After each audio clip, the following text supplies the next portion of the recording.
Hello fellow beer drinkers and welcome to the Empty Barrel. I'm Giulio and today we're gonna see how good is the original by Innis&Gunn.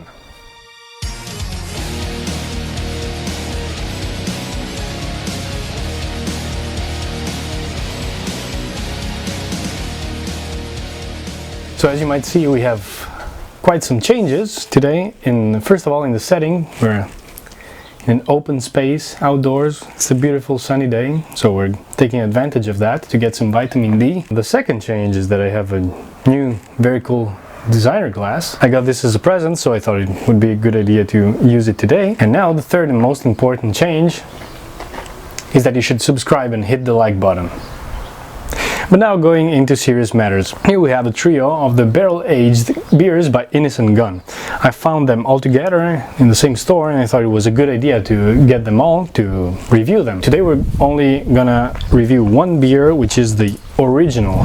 The original is the beer that started the brewery, and it's a Scotch ale. It comes from the Scottish tradition of brewing beers, and it's usually heavier in malts, it's a bit sweeter, and lower in hops compared to the English ales. So in this case, they're also barrel aged.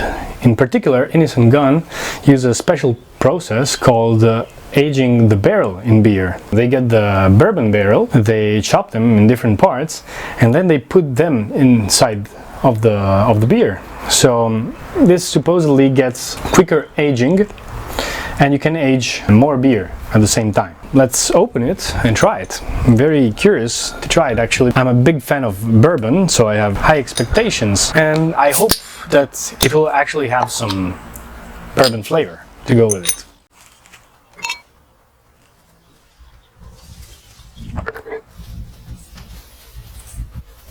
So on the nose it's really funny and interesting. You get some vanilla, I would say, maybe some coffee and chocolate, but mostly vanilla.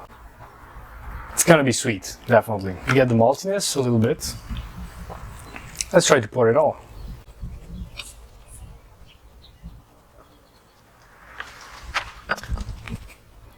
So the foam, it's pretty white, very white actually.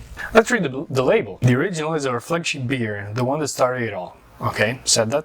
Our unique bourbon barrel aging process unlocks flavors like vanilla and toffee, okay, it was close, which combine with the malty character of our Scotch ale to create an incredible taste experience. Got pretty close. We've spent more than a decade perfecting our craft. Find out how we put the barrels into the beer at innisandgunn.com. Okay, let's try it now. Just waiting for that.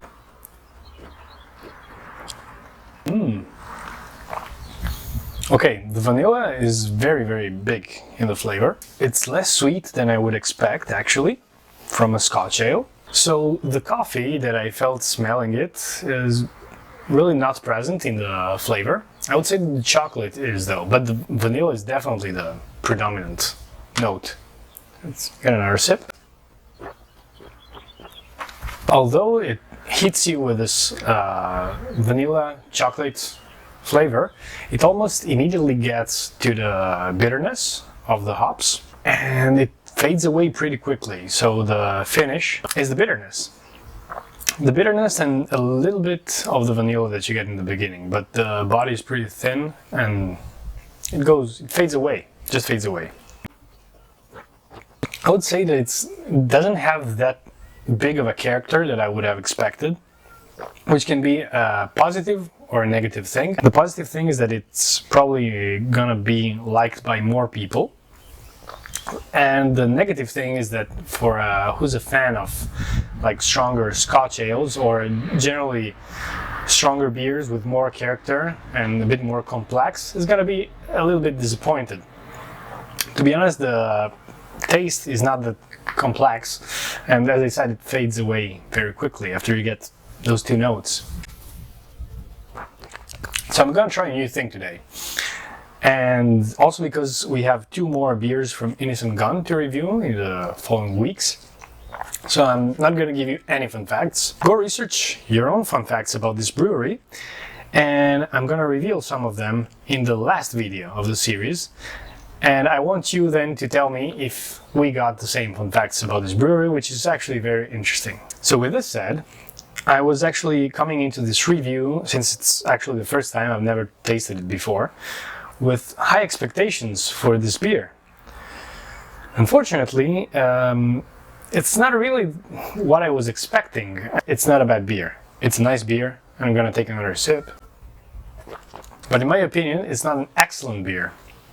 So I've tried other bourbon aged beers, which I liked quite more than this one, especially because they had a rounder body and a bit more complex flavor overall. Like it would evolve more over time, also have a nicer finish. This is a beer that tries to achieve two things at once. It wants to be a Scotch ale, but it also wants to have the hops bitterness in the end. It does both okay, but none of them very well in my opinion. That's why I'm gonna give to the original by Innis&Gunn 6.5. So please comment down below any suggestions for the next beers, and please also comment what is your rating for this beer if you tried it and if you disagree with me. I'd love to open a beer discussion down in the comments. Subscribe to the channel, like the video if you like the video. So that's it for today. Stay tuned for next beers from Innis&Gunn. Until then, cheers!